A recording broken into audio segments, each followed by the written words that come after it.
Hello సలాం అలైకుం నమస్తే. ఈ లోకంలో మనం అందరం జీవిస్తున్నాము.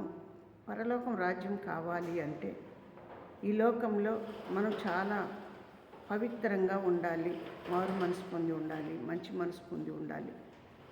ఉన్న సమస్యల్లో బాధలు, చిక్కులు, కష్టాలు అన్నీ తీసేయాలి దేవుడు. మనకు ఆ దేవుడు తీసేసినప్పుడే మనం బాగుంటాము. అంటే మన గుణము కూడా మారాలి, మన మనసు మారాలి, మనం చాలా జాగ్రత్తగా ఉండాలి. ఉంటేనే దేవుడు మనకు ఆశీర్వదిస్తాడు. అందుకోసమే బిడ్డలకు నేను చెప్తున్నాను, మారు మనసు పొందాలి, మంచి మనసు పొందాలి, రక్షణ పొందాలి. రాకపోకల్లో దేవుడు తోడుగా ఉంటాడు, మనకు ఆహారం ఇస్తాడు. అందరము క్షేమకరంగా ఉంటాము. దేశం బాగుంటుంది, మనం బాగుంటాము, లోకం బాగుంటుంది. అంతా పవిత్రమైన జీవితంలో ముందుకు నడుస్తూ ఉంటాం.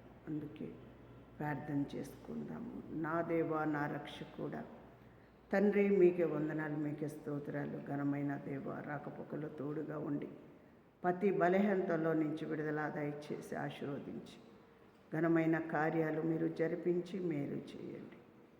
అయ్యా యేసయ్య, మీ రెక్కల కింద భద్రపరచండి. వ్యాధి బాధలు, సాతాను శోధనలోంచి విడుదల, ప్రేమ, సమాధానం, అయ్యా ఉన్న తగ్గింపు జీవితం, మారు మనసు ఇవ్వండి. యేసు నామంలో అడిగి వేడుకుంటున్నాము తండ్రి. ఆమేన్, ఆమేన్. అందరికీ వందనాలు. యేసు నామంలో అందరి కొరకు మీరు ప్రార్థన చేయండి. మీ కొరకు నేను ప్రార్థన చేస్తాను.